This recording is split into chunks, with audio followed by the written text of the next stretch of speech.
د کرنې اوبو لګولو او مالدارۍ وزارت له لوري د افغانستان په پلازمینه کابل کې د کرنیزو محصولاتو 28م خزاني نندارتون د معیاري کرنې او د اقتصاد تضمینونکي تر نامه لاندې په لار اچول شوی دی. په دې نندارتون کې د اسلامي امارت د لوړپوړو چارواکو ترڅنګ یو شمېر ملي او نړیوالو بنسټونو هم برخه اخیستې وه.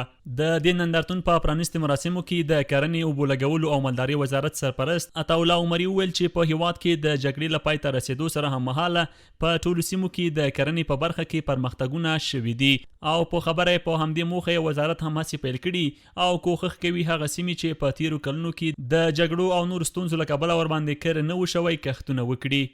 الحمدلله د ملک ما الحمدلله شاوخوا یو کال کېږي چې په ټول هیواد کې امن دی. په هیواد کې د جګړې له پای ته رسېدو سره اوس مهال په ټولو سیمو کې د کرنې په برخه کې پرمختګونه شوي. که چیرې موږ زراعت ته توجه وکړو نو خپل ژوند او اقتصاد جوړولی شو او د زراعت په برخه کې په ځان بسیا کیږو. دغه راز په دې غونډه کې د سوداګرۍ او پانګونې د خونې مشر محمد یونس مومند وویل چې په دې وروستیو 6 میاشتو کې د ځمکني او هوایي دهلیزونو له لارې بهرنیو هیوادونو ته د افغانستان په صادراتو کې 40 سلنه زیاتوالی راغلی دی او په دې برخه کې د دوی هڅې لا هم دوام لري او انشاءالله سږ کال زموږ صادرات د پروسږ کال په پرتله ډیر شوي دي. د تیر کال صادرات او د سږ کال صادرات تقریبا 40% فرق درلودي. د تیر کال 6 میاشتو او د اوس 6 میاشتو صادرات تقریبا زموږ 15% موږ افزود یو او زموږ صادرات روان دي. په غونډه کې د ریاست الوزرا اقتصادي مرستیال ملا عبدالغني برادر وویل چې د افغانستان 80 سلنه وګړي په کرنه او مالدارۍ بوخت دي او د دې هیواد په اقتصادي وضعیت باندې کرنه او مالدارۍ مهم رول ترسره کوي. نوموړي دغه راز یاده کړه چې حکومت د کرنې وزارت سره په ټولو برخو کې پوره همکاري کوي او هڅه یې دا ده چې د کرنې د لا ښه والي او زیاتوالي لپاره هغه وسایل او توکي چې بزګران ورته اړتیا لري چمتو کړي. د افغانستان یعنی تر 80 سلنې پورې ټول خلک د زراعت په کار و کښت بوخت دي او د اکثرو روزګار په زراعت اقتصاد پورې تړلی دي او د همدې سیمو د زیارکښو بزګرانو په هڅو او خولې تویولو سره د افغانستان د ښارونو خام ارتزاقي مواد برابریږي. د کرنیزو محصولاتو په یاد خزاني نندارتون کې کرنې، بڼوالي، د مالدارۍ با کیفیته محصولات، پروسس شوي تولیدات، لاسي صنایع، وچه او لمده میوه، کرنیز ماشینونه، افغاني ناب، زعفران، طبي بوټي او ورته نور ډېر شیان نندارې ته وړاندې شوي وو. نو موږ ته کندهار څخه دلته ځینې میوې راوړې دي، وچ میوې چې نو موږ ورسره د نندارتون ته راوړې چې د دې نور تجاران پیدا کړو، د نورو هېوادو سره کار وکړو. نو په دې کې مختلف قسمه میوې دي. دې کې خو شکرپاره ده، تور وسکي دي، ابجوشي دي او کشمش دي، خپله د کندهار شی دي. زموږ تولیدات څنګه رنګه چې تاسو وینئ د بخش د لاس جوړونکو کالي دي او زموږ ټول د بخش د صنایع دستي دي نو چې موږ په لاس باندې جوړ کړي دي، مدعي کارونه دي او هغه ګنډ افغاني دي چې دا شهرت جهاني لري. موږ پرته له ګنډ افغاني نه موږ بړستنې کار کوو، ټیکري کار کوو، د مردانه ګنډونه کار کوو، په یخنو کې کار کوو. د کرنیزو محصولاتو یاد نندارتون ته راغلي یو شمېر بزګران او د افغاني تولیداتو د شرکتونو مسؤلین وایي چې حکومت باید په نړیواله کچه افغاني تولیداتو ته بازار موندنه وکړي ترڅو د دوی محصولات نور هیوادونو ته صادر شي.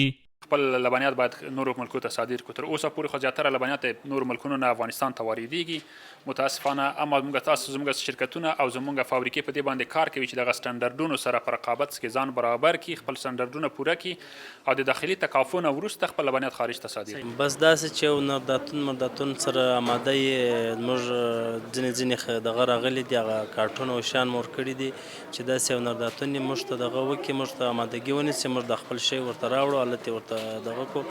یاد نندارتون ته د هیواد له بیلابیلو ولایتونو څخه ډېر شمېر کسان راغلي وو. دوی خوشحاله دي چې د حکومت له لوري افغاني تولیداتو ته داسې لوی نندارتون جوړیږي او هڅه کیږي ترڅو د هیواد بزګران وهڅول شي او دغه راز توکي نړیوالو بازارونو ته ورسیږي.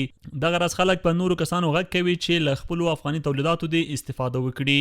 موږ او تاسو ټول وطنوال په دې خوشحالېږو چې خپل تولیدات عمومي ولرو او وطن هم جوړي، فابریکې فعال وي او تولیدات چې خپل چې که چېرته امنیت وي خپل تولیدات د هرې نګانه ولرو نو ولې به بل نورو دولتونو ته احتیاج محتاج شو. او بل نمایشګاه ډېره ښه ده. بس د ټولو وطنوالو نه هیله دا ده چې خیر او راشي نمایشګاه سیلو کې وی ګوري. کندهار نه ولایت نه راغلی یم دلې او د بادام باغ دغه نندارتون ته راغلی یم او ډېر خوشحاله سوم د خپل د ملک د تولیدات مو لیدله، ډېر ښه کیفیت باندې دی او ډېر مثلا خوندور شان دی. هیوادوال ته بس د هغه پیغام دی چې خپل په ملک کې مثلا خواري وکاږي، خپل تولیدات ته پاملرنه وکړي او خپل تولیدات سره تقریبا مثلا کوالټي ښه کوالټي ورته وړاندې کړي. د کرنیزو محصولاتو خزاني نندارتون کې سږ کال د هیواد ودی، د افغانستان د کرنې سکتور د پراختیا، د کورنیو تولیداتو ملاتړ، له کورنیو تولیداتو څخه ګټه اخیستنې، د فرهنګ ترویج، د کرنې او مالدارۍ سکتور د ودی او پراختیا او په یادو برخو کې د ځان بسیاینې ته د رسیدو او د هیواد د بزګرانو د هڅونې په موخه دایر شوی دی. پر افغانستان د اسلامي امارت تر واکمنېدو راوروسته د کرنې، اوبو لګولو او مالدارۍ وزارت له لوري دا دویم لوی نندارتون دی چې ترسره کیږي. څو میاشتې وړاندې د سپرلي په نامه یو نندارتون ترسره شو چې اوس د کرنیزو محصولاتو 28م خزاني نندارتون تر نامه لاندې یاد 4 ورځنی نندارتون په لاره اچول شوی دی. په یاد نندارتون کې 263 غرفې شتون لري چې له هغې جملې 55 د ښځینه‌وو محصولاتو لپاره ځانګړي کړي دي.